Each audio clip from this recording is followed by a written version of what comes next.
మున్సిపాలిటీలో 22 వార్డులకు గాను 14 వార్డులు, బీఆర్ఎస్కు 10 వార్డులు, మా సిపిఐ పార్టీకి 4 వార్డులు, మేము కలిసి పోటీ చేసిన 14 వార్డులు ప్రజలు తీర్పిచ్చారు స్పష్టంగా.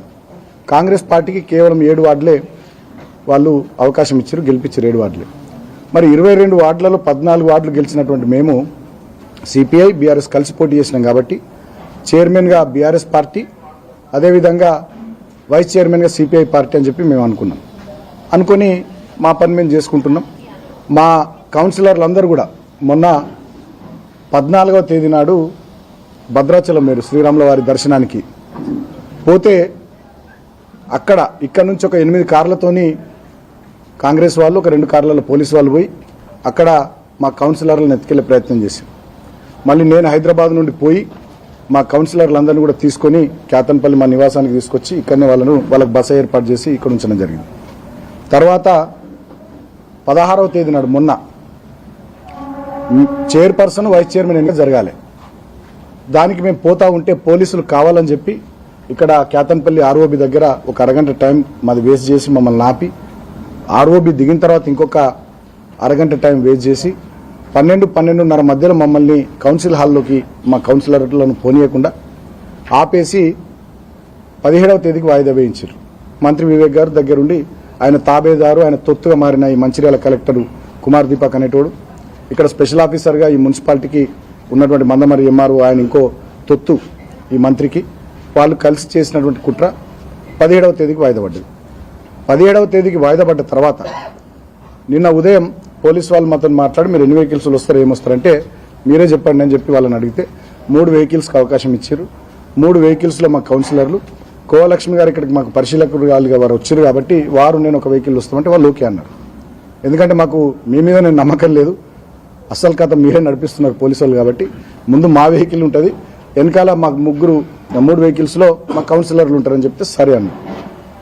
ఇక్కడ నుంచి నిన్న ఉదయం బయలుదేరి మళ్ళీ సేమ్ కేతన్పల్లి ఆర్ఓబి దగ్గరికి పోతే అక్కడ ఆపేసిరు మమ్మల్ని.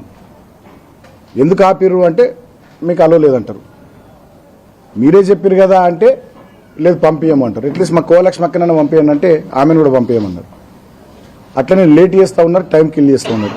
ఇంతట్లో ఏసీపీ ఏమంటాడు, మీ దాంట్లో ఒక సభ్యురాలి మీద ఆమెను కిడ్నాప్ చేసిరని మాకు కంప్లైంట్ వచ్చింది, సో మేము ఆపుతున్నాం మిమ్మల్ని అని మేము నిరసన తెలుపుతానని చెప్తాడు. ఎవరు ఆ కౌన్సిలర్ అంటే 21వ వార్డు బబ్బెర స్వర్ణలత అంటే ఆమెను తీసుకొచ్చి మరి ఈమె మీద కంప్లైంట్ వచ్చింది కాబట్టి ఈమె విషయం కాబట్టి ఈ ముక్కామి ఇక్కడ ఉండని మిగతా కౌన్సిలర్లు అందరినీ పంపిద్దామంటే దానికి మళ్ళా అడ్డు చెప్పారు. అడ్డు చెప్పినప్పటికి కూడా మళ్ళీ కొంతసేపు మాట్లాడి మేమే కొంచెం తగ్గి సమయం ఎక్కువ లేదు కాబట్టి ఆ 13 మంది కౌన్సిలర్లను మేము పంపించినాం. మా కోలక్ష్మక్కను కూడా వద్దన్నారు, అయిపోయింది. దాని తర్వాత ఎస్హెచ్ఓ ఇక్కడ శ్రీధర్ అని చెప్పి ఎస్ఐ రామకృష్ణపూర్, ఆయన వివేక్ ఇంట్లో పని మనిషే, ఇక రామకృష్ణపూర్ ఎస్ఐ కాదు, వివేక్ ఇంట్లో పని మనిషి లెక్క ఆయన పనిచేస్తూ ఉన్నాడు ఎస్ఐ శ్రీధర్. వివేక్ గన్మెన్ రవి అని ఒక ఆయన ఉంటాడు, ఆయన గతంలో కానిస్టేబుల్ అట, ఆయన దోస్త్ అట, ఆయనను తెచ్చుకున్నారు ఇడికి. ఆయన వచ్చి ఆ కంప్లైంట్, ఆ పిటిషన్, ఎఫ్ఐఆర్ అది ఇదంతా చూపిస్తే ఆమె గట్టిగా మాట్లాడి నేను బీఆర్ఎస్ పార్టీ కార్యకర్తను, ఒక పేదదాన్ని, మా సుమనన్న టికెట్ ఇచ్చిండు, కేసీఆర్ నాయకత్వంలో ప్రజలు ఆశీర్వదించి మమ్మల్ని గెలిపించారు, మా మీద ఎలాంటి ఒత్తిళ్లు లేవు అని చెప్పి ఆమె గట్టిగా చెప్పినాక ఆమెను పంపించమంటే మళ్ళీ ఆమెను పంపారు.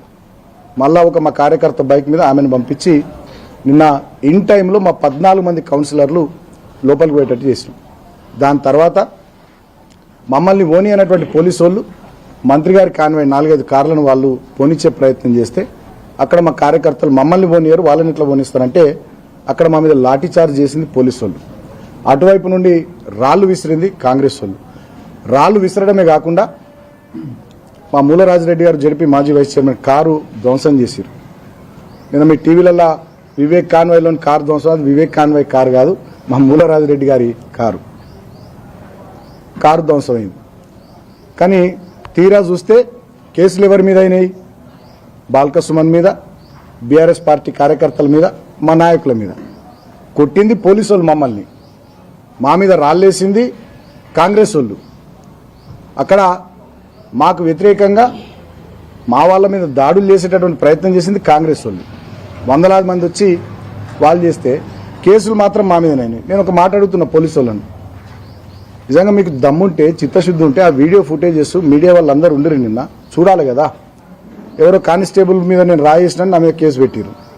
మరి కానిస్టేబుల్ మీద రాయి వేసినటువంటి ఆ ఫుటేజ్లో రాయము గటువైపు నుండి వస్తుంది, నేనేమి ఇక్కడ ఉన్నా. క్లియర్గా ఉంది వీడియో ఫుటేజ్. అంటే సిగ్గులేని దద్దమ్మల్లాగా మారినటువంటి కొంతమంది పోలీసులు ఇవాళ ముఖ్యంగా ఈ మంత్రికి ఊడిగం చేస్తూ వివేక్ మా మీద అక్రమంగా కేసులు పెట్టారు. సరే, మేము కేసులకు భయపడం. ప్రజలందరికీ తెలుసు బాల్కసుమన్ బయట ఉంటే ఈ కౌన్సిల్ వీళ్ళు గెలుస్తారు. బాల్కసుమన్ ఎట్లనే చేసి జైలుకు పంపించాలి. ఇళ్ళకెళ్ళి 14 మందిలకెళ్ళి కొంతమందిని గుంజుకునేటటువంటి ప్రయత్నం చేసి ప్రలోభ పెట్టే ప్రయత్నం చేసి లేకపోతే బెదిరించి ఎలాగైనా ఈ కౌన్సిల్ చేజిక్కించుకోవాలనేటటువంటి కుట్ర తప్ప ఇంకోటి కాదు. అయితే దీంట్లో నేను మీతో కోరే ఇంకో విషయం ఏంటంటే, మీడియా మిత్రులు కానీ రాష్ట్ర ప్రజలు కానీ మిమ్మల్ని ఆలోచించమని కోరేది ఏంటంటే, కేవలం సంఖ్యాబలం లేకున్నా ఎట్టి పరిస్థితుల్లో కేతన్పల్లి మున్సిపాలిటీ మీద కాంగ్రెస్ పార్టీ జెండా ఎగరాలి అనేటటువంటి ఆలోచనతో మంత్రి వివేక్ చేస్తున్నటువంటి కుట్రలు ఇవన్నీ భద్రాచలంలో మా కౌన్సిలర్లను ఎత్తుకపోవడం నుంచి మొదలుకొని మొన్న 16వ తేదీన మేము ఇన్ టైంలో లోపలికోకుండా ఆపడం వరకు, నిన్న మా స్వర్ణలత గారి మీద ఏదో కేసు అని చెప్పి నిన్న ఆపే ప్రయత్నం, మా మీద రాళ్ల దాడి, పోలీసులతోని లాఠీ చార్జులు, అంటే ఒక సీన్ క్రియేట్ చేసి ఎట్లనే చేసి ఎన్నిక వాయిదా పడేటట్టు చేయాలనేటటువంటి కుట్ర మొదటి నుండి ఈ మంత్రి గారు చేస్తూ ఉన్నారు.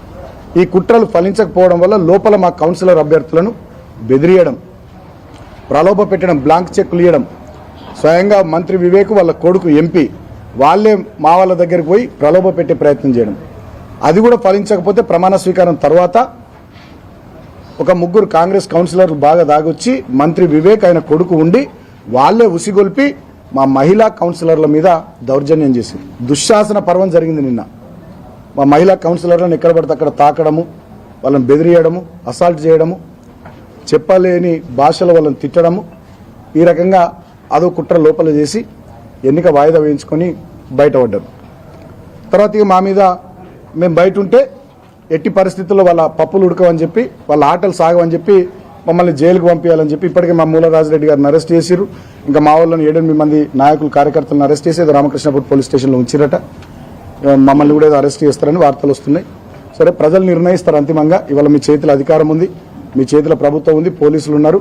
అక్రమ కేసులు పెట్టి మీరు ఎట్లనే చేసి ఇక్కడ నెగ్గాలనేటటువంటి కుట్ర మీరు చేస్తున్న దాన్ని ఇవాళ రాష్ట్ర ప్రజానీకం మొత్తం చూస్తుంది. తర్వాత నేను ఇంకో మాట అడుగుతున్నా ఈ మంత్రి గారిని. చెన్నూరులో 18 వార్డులకు మీకు 11 వార్డులు కాంగ్రెస్ పార్టీకి అవకాశం ఇచ్చారు ప్రజలు. మేము అక్కడే వేలు పెట్టలే, డిస్టర్బ్ చేయలేం కదా. నేనే స్టేట్మెంట్ ఇచ్చిన ప్రజా తీర్పును గౌరవిస్తున్నామని.